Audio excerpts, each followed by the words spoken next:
මේක පැත්තෙන් ආණ්ඩුව තර්ජනය කරනවා තමන්ට ඡන්දෙ දුන්නේ නැත්නම් පළාත් පාලන ආයතනවල සල්ලි එවන්නේ නැහැ කියලා. අනේ අපේ ජනාධිපතිතුමා අපිට බැන බැන රට වටේ යනවා. ඉන්දියාව සමග ආණ්ඩුව අත්සන් කරන ලද ගිවිසුම් පිළිබඳව මෙරට ජනතාව දැනුවත් කළ යුතු බව නාමල් රාජපක්ෂ මන්ත්‍රීවරයා පවසනවා.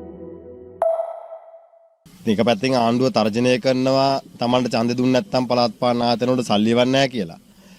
තවත් වෙලාවක විදේශ රටවල් එක ආරක්ෂාව පිළිබඳ ගිවිසුම් අත්සන් කරනවා පාර්ලිමේන්තුවටත් හොරා මාධ්‍යයටත් හොරා රටේ ජනතාවටත් හොරා පාර්ලිමේන්තුවේ ඉන්න 159 දෙනාවත් දන්නේ නැතුව ඇති මොකක්ද අත්සන් කරපු ගිවිසුම් වල තියෙන්නේ කියන කාරණය මේ රටේ ත්‍රස්තවාදී අවසන් කරන්න දායක වෙච්ච පිරිස් අත්අඩංගුවට අරගෙන දැන් ඔන්න අපි මහා මොලකාරු අල්ලනවා කියලා තමන්ගේ මැතිවරණ ව්‍යාපාරය මෙහෙවනවා. ඒ වගේම සිංගප්පූරුවේ අග්‍රාමාත්‍යවරයා මැතිවරණයක් තියෙද්දිත් සිංගප්පූරුව ඇතුලේ තමන්ගේ මැතිවරණ ව්‍යාපාරයේ පැත්තක තියලා තමන්ගේ රටේ ආර්ථිකය පිළිබඳ ඉදිරියට ගත යුතු ක්‍රියාමාර්ග ගැන සාකච්ඡා කරනවා. යුරෝපා සංගමයේ ඉන්දියාව එක්ක සාකච්ඡා කරනවා. ඉන්දියාව චීන එක්ක සාකච්ඡා කරනවා.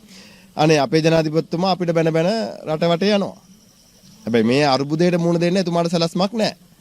තියනවා කියලා පේන්නෙත් නැහැ. ඉතින් ඒ හින්දා එක පැත්තකින් ආණ්ඩුව මැතිවරණ කාලේ තමන්ගේ මැතිවරණ කාලේ තිබු බොරු පොරොන්දු ටික බොරුවක් බවට සනාථ වෙනවා. ඒක වහගන්න දේශපාලන මර්ධනය කළා තර්ජනය කළා තමන්ගේ මැතිවරණ ව්‍යාපාරය කරන්න උත්සාහ කරනවා. ඉතින් වර්තමානයේ JVP ආණ්ඩුවත් එදා ඉන්දියන් විරෝධය තිබ්බත් අද විරෝධයේ පැත්තක තියලා ආර්ථික ගණදිනුවක් කිරීම පිළිබඳ අපිට ප්‍රශ්නයක් නැහැ. ඒක විය යුතුයි.